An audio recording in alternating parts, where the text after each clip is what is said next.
திமுகவால நேரடியா களத்தில் அவங்களால நம்மள சந்திக்க முடியாது.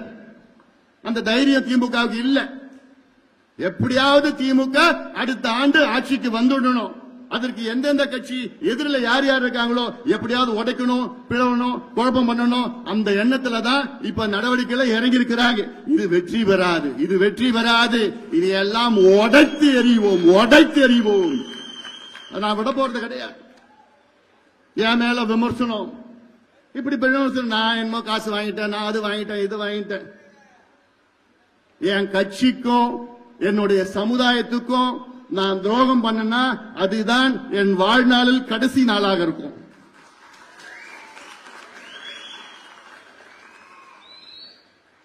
என் கட்சியும் என் சமுதாயத்துக்கும் என்னைக்குமே என்னால துரோகம் பண்ண மாட்டேன், பண்ண முடியாது. அது நீங்க புரிஞ்சுப்பீங்க.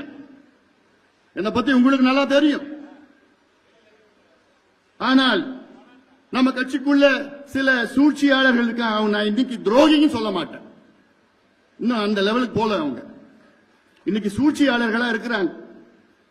அவங்க சூழ்ச்சி பண்ணி ஐயா கிட்ட இப்படி அப்படி அப்படி இப்படி என்னென்னவோ சொல்லிட்டு இருக்கிறாங்க. எல்லாம் ஐயாவுக்கும் அந்த அவங்கள பத்தி தெரியல. அதனால இதெல்லாம் நடந்துட்டு இருக்குது. அதனால ஏன்னா நானு இது வரைக்கும் நான் எதுவும் பேசல வெளியே. நேத்து கூட உங்களை பாத்தீங்க. இப்ப ஐயா என்ன மேல கோவம்னா மன்னிச்சுங்க. ஒரு அப்பா கிட்ட மன்னிப்பு கேட்கறது தப்பு கிடையாது. தொலைக்காட்சியில் ஐயா தானே இப்படி பண்ணிட்டான், அப்படி பண்ணிட்டான், இப்படி மன உளைச்சல் இருக்கிற, தூக்கம் இல்லை, இப்படி எல்லாம் சொல்லிட்டு இருக்கிறாரு. அது நேரில் உங்ககிட்ட சொல்லலாம், எங்கிட்ட சொல்லலாம், எல்லாம் பண்ணிட்டு போலாம். அதுக்காக நான் தான் சொல்லிட்டேன். இதுல என்ன இருக்குது? நான் எந்த தப்பும் பண்ணல, ஆனாலும் நான் மன்னிப்பு கேட்டிருக்கிறேன். எனக்கு நோக்கம் இந்த கட்சி, இந்த சமுதாயம் அடுத்த கட்டத்துக்கு கொண்டு போகணும். அதான் என்னுடைய நோக்கம். அது என்னால முடியும். அந்த நம்பிக்கை எனக்கு இருக்கிறது, தன்னம்பிக்கை இருக்கிறது, தைரியம் இருக்கிறது, துணிச்சல் எனக்கு இருக்கிறது. எல்லாத்துக்கும் மேல் என் பின்னால் கோடிக்கணக்கான என் தம்பிகளும் என் தங்கைகளும் இருக்கின்றார்கள், என்னை நம்பி இருக்கின்றார்கள். அவர் நம்பிக்கைக்கு என்னைக்குமே நான் சோட போக மாட்டேன். எனக்கு தெரியும். எவ்வளவு பார்த்துட்டேன் நான். இந்தியாவே நான் அமைச்சரா 5 ஆண்டு காலம் பார்த்த தமிழ்நாடு என்ன இருக்கு? மாநாட்டை 45 நாளில் இந்த மாநாட்டை நடத்தியவன் நான். இந்த தேர்தல் என்னால பார்க்க முடியாதா? இந்த கட்சியை வழி நடத்த முடியாதா? அடுத்த கட்டத்துக்கு கொண்டு போக முடியாதா? தமிழ்நாட்டுக்கு ஆட்சிக்கு வர முடியாதா? உறுதியா முடியும், உறுதியா முடியும். நம்பிக்கை, தைரியம், துணிச்சல், செயல் திட்டம், திட்டங்கள் எல்லாம் நம்மிடம் இருக்கிறது. தமிழ்நாட்டில் வேற எந்த கட்சிக்கா இருக்கு? இதெல்லாம் அமைதியா இருப்பது என்னுடைய பலம், என்னுடைய பலவீனம் கிடையாது, என்னுடைய பலம். இன்னைக்கு நான் அமைதியா தான் இருக்கிறேன். நம்ம யார எதிர்க்கணும், யார விமர்சனம் பண்ணணும், யார் நமக்கு எதிரி? யார் எதிரி? திமுக எதிரி. திமுக விமர்சனம் பண்ணுங்க, திமுக எதிருங்க. ஏன்னா நமக்கு துரோகம் பண்ணது திமுக. நமக்குள்ளே பிரச்சனை வேண்டாம், நமக்குள்ளே சர்ச்சை வேண்டாம், நமக்குள்ள பதிவுகள் வேண்டாம். நம்ம எல்லாம் ஒரே குடும்பமா இருக்கிறோம், நம்ம எல்லாம் அண்ணன் தம்பிகளா இருக்கிறோம், மாமா மச்சான் இருக்கிறோம், எல்லாமே ஒரே குடும்பம். நமக்குள்ள யாரும் எந்த விமர்சனம் தேவையில்லை. சூழ்ச்சியாலே நம்ம எதிர்க்கிறான், களத்தில் அவனால நிக்க முடியாது. அவ்வளோ பெரிய கூட்டம், அவ்வளோ கூட்டம் வந்தது. எப்படி வந்தாங்க? பாசத்துல வந்தாங்க, பாசத்துல வந்தாங்கய்யா, ரத்த பாசத்துல வந்தாங்கய்யா. இது திமுக முடியுமா? இல்ல வேற எந்த கட்சியால முடியுமா? தமிழ்நாட்டில் ஒரே மாதம் வாங்கடா என் தம்பிகளா, என் தங்கைகளா, என் அண்ணன்மார்கள், அக்காமார்கள், தாய்மார்கள், வாங்க வாங்கன்னு ஒரு அழைப்பு. அத்தனை லட்சக்கணக்கான என் சொந்தக்காரங்க வந்து நிக்கிறாங்க. இது வேற யாருக்கு இந்த கொடுப்பினர் இருக்கு? எனக்கு இருக்கு, இந்த கொடுப்பினர் இருக்கு, எனக்கு இருக்கு. பார்த்து தான் பயந்து போய் அலறிட்டு இருக்கிறாங்க திமுக. சூழ்ச்சிகள் செய்து நம்மை போன்ற கட்சிகளை குழப்பம் செய்து அதை எப்படியாவது பலவீனப்படுத்த வேண்டும் என்ற நோக்கத்திலே திமுக முயற்சி செய்து கொண்டிருக்கிறது. அந்த முயற்சி நிச்சயமாக வீணாக அவர்கள் வெற்றி பெற முடியாது. நிச்சயமாக வெற்றி பெற முடியாது. அதுல சமீபத்தில் நம்ம மிகப்பெரிய ஒரு மாநாட்டை நடத்தினோம். உலகமே நம்மை வியந்து பார்த்தது. 12 ஆண்டுகளுக்கு பிறகு நாம் நடத்தினோம். தமிழ்நாட்டில் உள்ள அனைத்து கட்சிகளும் வாயை பிளந்து ஆ என்று பார்த்தார்கள். அதில் அதிகமாக வயிற்றெரிச்சல் திமுகவுக்கு. என்னடா இவங்க எங்கிருந்து வந்தாங்க, எப்படி கூடினாங்க, எப்படி அமைதியா வந்தாங்க, அமைதியா போனாங்க, எங்கேயுமே பிரச்சனை வரலையே, 10 மணி வரைக்கும் அப்படியே உட்கார்ந்தாங்களே, அவங்களே சாப்பாடு எடுத்துட்டு வந்தாங்க, அவங்களே பஸ் எடுத்துட்டு வந்தாங்க, காலையில 4 மணிக்கு தான் வெளியில போனாங்க, ஆனாலும் அப்பயும் எங்கேயுமே பிரச்சனையே வரலையே, எங்கிருந்துடா வந்தாங்க, எப்படி வந்தாங்கன்னு அவங்களுக்கு எல்லாம் புரியல. அதனாலதான் இன்று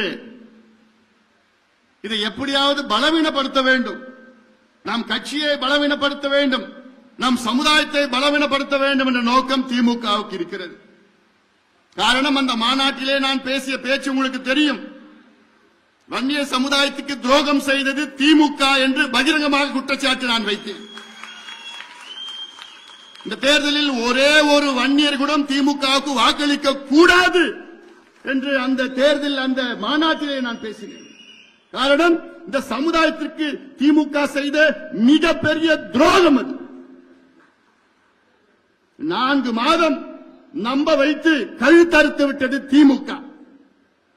சமுதாயத்தையும் ஐயாவையும் இந்த சமுதாயத்தையும் இந்த கட்சியும் நம்ப வைத்து 4 ஆண்டுகள் 4 ஆண்டு காலம் நம்ப வைத்து நான் இந்த சமுதாயத்துக்கு இடஒதுக்கீடு தருகிறேன் என்று எத்தனை முறை சட்டமன்றத்துக்கு உள்ளேயும் போய் சொல்றார், வெளியிலையும் போய் எத்தனையோ முறை சந்தித்தோம். அப்போ ஒவ்வொரு முறையும் ஐயாவையும் என்னையும் பார்த்து நிச்சயமாக நான் செய்கிறேன். ஏன் உங்களால செய்ய முடியல? யார் தடுக்கிறா? உங்களுக்கு அதிகாரம் நீங்க தானே வச்சிருக்கீங்க, முதலமைச்சர் அதிகாரம் நீங்க வச்சிருக்கீங்க, எல்லா அதிகாரமும் உங்ககிட்ட இருக்கு. பேக்வர்ட் கிளாஸ் கமிஷன் அந்த அதிகாரமும் உங்ககிட்ட இருக்கு. எத்தனை முறை நாங்க போய் பார்த்தோம், பார்த்து ஏமாத்திட்டாங்க. அதான் சரி, முதல்ல நாங்க பாக்கிறப்போ எங்களால முடியலன்னா சொல்லிட்டு போக வேண்டியதானே, நாங்க வேற விதத்துல போராட்டம் அதான் பண்ணிட்டு இருப்போமே. ஆனா நாங்க செய்யறேன், கொடுக்கிறோம் நம்ப வச்சு உச்சநீதிமன்றம் தீர்ப்பு கொடுத்து என்ன கொடுத்தாங்க, தமிழ்நாட்டில் வன்னியர்களுக்கு உள்ஒதுக்கீடு கொடுக்க தடை இல்லைன்னு சொல்லிவிட்டாங்க. தரவுகளை சேகரித்து கொடுங்கன்னு சொல்லிட்டாங்க. அந்த தரவுகள் என்ன அமெரிக்காவில் இருக்குது இல்ல சைனாவில் இருக்கா? தமிழ்நாட்டில் உங்க கம்ப்யூட்டர்ல தான் இருக்குது. ஒரு தட்னா கம்ப்யூட்டர்ல ஒரே நாள்ல அந்த டேட்டா எடுக்க முடியும். அந்த டேட்டா எடுத்து நியாயப்படுத்தி நீங்க இடஒதுக்கீடு கொடுத்துட்டு போகலாம். நாங்க கேட்கறது வன்னியர்கள் மட்டுமா கேட்கிறோம்? வன்னியர்கள் போன்று எத்தனையோ சமுதாயங்கள் இருக்கின்றார்கள், அவர்களுக்கு எல்லாத்துக்கும் சேர்த்து கொடுங்க. பட்டியலின மக்களுக்கும் இன்னும் கூடுதலா 2 விழுக்காடு கொடுங்க. எங்க மாநாட்டிலே நாங்க தீர்மானமா போட்டோம்ல, இந்த மாநாட்டில் சாதிவாரி கணக்கெடுப்பு நடத்தணும்னு சொன்னோம்ல, பண்ணி செய்து அதை கேட்ப மக்கள் தொகை அடிப்படை மற்றும் சமூக பின்தங்கிய நிலை பாப்புலேஷன் சோசியல் பேக்வர்ட்னஸ் ரெண்டுமே எக்ஸ்ட்ராபுலேட் பண்ணி இணைத்து இடஒதுக்கீடு எல்லாத்தையும் கொடுங்க கேட்டோம். இல்ல, ஏமாத்திட்டாங்க. இப்போ இந்த மாநாட்ட கூட்டம் பார்த்துட்டு ஸ்டாலின் அவர்களுக்கு பயம் வந்துடுச்சு. தமிழ்நாட்டில் அடுத்த வருகின்ற தேர்தலில் ஒட்டுமொத்த வன்னியர் சமுதாயம் திமுகவுக்கு ஓட்டு போட மாட்டாங்கன்னு முடிவாயிடுச்சு. அந்த பயம் ஸ்டாலின் அவர்களுக்கும் திமுக வந்துடுச்சு. இப்போ வந்த பிறகு என்ன இப்ப பண்ணிட்டாங்கன்னா, நம்ம கட்சியை பலவீனப்படுத்துவதற்கு சூழ்ச்சிகள் நடந்து கொண்டிருக்கிறது. இதை நீங்கள் புரிந்து கொள்ள வேண்டும். இதை நடக்கிற குழப்பத்திற்கு ஐயாவோ நானோ அது யாருமே இல்லை. இதற்கு யாரு வில்லன்னா திமுக தான் வில்லன். நம்மள போட்டு தப்பான செய்தி, தவறான செய்தி, இவங்க இங்க பண்ணிட்டாங்க, அப்படி வாங்கிட்டாங்க, அப்படி பண்ணிட்டாங்க, இப்படி பண்ணிட்டாங்கன்னு இவங்க சமூக ஊடகத்தில் வச்சுக்கிட்டு நேரடியாக இப்படி செய்தி அவங்களுக்கு வேண்டியவங்க தொலைக்காட்சியில் அவ்வளவு பேர் இருக்கிறாங்க. தினம் இது போன்ற விவாதங்கள் நடந்துட்டு இருக்கு. அதுல என்ன பண்ணிட்டாங்க, நம்ம கட்சியிலும் சில சூழ்ச்சியாளர்கள் இருக்கின்றார்கள். அது யார் யாருன்னு கொஞ்சம் கொஞ்சம் நாள்ல தெரிய போது நானும் சொல்றேன். பொறுமையா இருக்கு. திமுகன்னு போய் தெருவில் போய் சொல்லு, முறைச்சு பார்ப்பான், கோமா பாக்குறான். என்னடா கட்சி, என்ன ஆட்சி நடத்திட்டு இருக்க, என்ன நடக்குது, முதலமைச்சருக்கும் தெரியல, மற்றவங்களுக்கு யாருக்கும் என்ன நடக்குதுன்னு கூட தெரியல. நீ பார்த்தா நம்ம கட்சிக்காரர் பக்கத்துல சக்கரவர்த்தின்னு வழக்கறிஞர் அட்வொகேட் சுட்டுறாங்க, துப்பாக்கியால சுட்டு கொலை பண்றான். எங்கிருந்து வந்து இந்த கலாச்சாரம்? இந்த கலாச்சாரத்தை நாம அமெரிக்காவில் பார்ப்போம், ஐரோப்பாவில் பார்ப்போம், வெளிநாட்டில் பார்த்துருக்கோம். திட்டமிட்டு வந்து என்னென்னமோ பார்த்து கரெக்டா போய் வீட்டு பக்கத்தில் போறப்பல சிசிடிவில பார்த்தா தெரியுது. நமக்கு முதல்ல பார்த்தா தெரியல. போஸ்ட்மார்ட்டம் ரிப்போர்ட் வந்ததான் பார்த்தா துப்பாக்கியில சுட்டு குண்டு உள்ள இருக்கு. எவ்வளவு மோசமானது இந்த கலாச்சாரம். யாரால வந்தது? யார் காரணம் அதுக்கு? முதலமைச்சர் மு க ஸ்டாலின் தான் காரணம். காவல்துறை அவருக்கு தான் இயங்கிட்டு இருக்கு. காவல்துறை ஏதோ இயங்கிட்டு இருக்கு, அவர் இயங்கல. உங்களால முடியலன்னா இந்த துறையை வேற யார்கிட்ட கொடுத்துட்டு போகல, நல்லா இந்த துறையை நடத்தவங்க கொடுத்துட்டு போங்க. உங்களால எந்த துறையும் இயங்க முடியல, ஏன்னா தெரியணுமே. யாரோ சொல்றாங்க செஞ்சிட்டு இருக்காரு, அவ்வளவுதான். ஆனா மக்கள் இன்னைக்கு தெளிவா இருக்கிறாங்க. இன்னும் மக்களை தெளிவுபடுத்ததான் வருகின்ற ஜூலை மாதம் 25ஆம் தேதி நான் ஒரு நடைபயணத்தை தொடங்கியிருக்கின்றேன். எதுக்கு இந்த நடைபயணம்?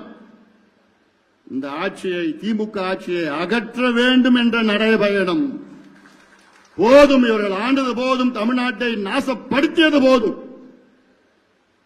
இனி இவர்கள் மறுபடியும் ஒரு பேச்சுக்கு சொல்ற வரமாட்டாங்க. ஒரு பேச்சுக்கு மறுபடியும் வந்தாங்கன்னா முடிஞ்சு போச்சு, அவ்வளவுதான். இந்த குடும்பம், பெண்கள், குழந்தைகள் எல்லாம் நாசமாயிடும். தெருவுக்கு தெரு எதை வித்துட்டு கஞ்சாவையும், அபின், காக்கேன், ஹெரோயின், போதை பொருட்கள். எங்க அந்த காலத்துல நான் ஸ்கூல் படிக்கிறப்பல கொஞ்ச நாள் திண்டிவனத்தில் படிச்சேன், 2 வருஷம். அப்பெல்லாம் படிக்கிறப்பெல்லாம் ஸ்கூல் வெளியில இந்த கமரகட்டு, இந்த மாங்காய் பத்தை, இந்த புளிப்பு மிட்டாயி, இந்த நெல்லிக்காய் இதெல்லாம் வித்துட்டு இருப்பாங்க. தேன் மிட்டாயி இதெல்லாம் வித்துட்டு இருப்பாங்க. இப்ப என்ன விற்கிறான்? கஞ்சா பொட்டலம், மாத்திரை, போதை மாத்திரை, இந்த கஞ்சா ஸ்டாம்பு, இதுதான் ஸ்கூலுக்கு வெளியிலயும் காலேஜ்லயும் வித்துட்டு இருக்கிறானுங்க.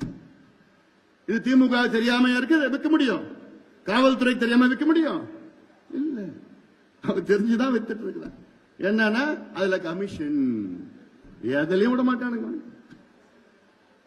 இப்பேற்பட்ட மாவட்டம் இந்த மாவட்டம். யார் பிறந்த மாவட்டம் இந்த மாவட்டம்? பேரறிஞர் அண்ணா பிறந்த மாவட்டம் இந்த மாவட்டம், இந்த மண். பேரறிஞர் அண்ணாவுடைய மண் இந்த மண். ஆனா பேரறிஞர் அண்ணா அவர்கள் திமுக தொடங்கியவர், நிறுவனர், திமுக நிறுவனர். அவர் கடைசி காலம் வரைக்கும் 69ல அண்ணா அவர்கள் மறைந்தார். 69 கடைசி காலம் வரைக்கும் அவர் மதுவுக்கு எதிராக போராடினார். மதுவிலக்கு வேண்டும் என்று அதை நிலைநாட்டினார், உறுதியாக இருந்தார். கடைசியில அவர் முதலமைச்சராக தான் இறந்தார். அப்ப கூட எவ்வளவு கேட்டாங்க அவர்கிட்ட, அண்ணா கிட்ட, எப்படியாவது வருமான இல்ல அரசுக்கு, அந்த மதுவிலக்கை உடைத்து மதுவை விற்க வேண்டும் என்று அதிகாரிகள், அவருடைய அமைச்சர்கள் எல்லாம் சொன்னப்போ நிச்சயமா முடியாது, மதுவை விற்பது அரசு விற்பது. அப்ப அவர் சொன்ன வார்த்தை, குஷ்டரோகி கையில வெண்ணெயை இருப்பது போன்று சொன்ன வார்த்தையெல்லாம் நம்மளால மறக்க முடியாது. ஆனா அப்படிப்பட்ட அண்ணா பிறந்த இந்த மண், இந்த மாவட்டத்தில் 6 மது ஆலைகளை நடத்தி கொண்டிருக்கிறது திமுக. வெக்கக்கேடு. மானம் ஈனம் இருந்ததுன்னா எல்லாம் பண்ணுவீங்களா? வெக்கக்கேடு. 6 மது ஆலைகள் அண்ணா பிறந்த இந்த மண்ணில திமுக நடத்தி கொண்டிருக்கிறது, திமுக அரசு நடத்தி கொண்டிருக்கிறது. அந்த 6லே 5 திமுக ஆட்சிக்கு வந்து அதற்கு உரிமம் கொடுத்திருக்கின்றார்கள். அடுத்த இந்த நடைபயணத்தில் எல்லாத்தையும் புட்டு புட்டு வைக்க போற நிறைய இருக்கு. இந்த நடைபயணம் ஜூலை மாதம் 25ஆம் தேதி தமிழக மக்கள் உரிமை மீட்பு பயணம். தமிழக மக்கள் உரிமை மீட்பு பயணம். தமிழக மக்களுடைய உரிமைகளை மீட்டெடுக்க வேண்டும். எல்லோரும் வாருங்கள்.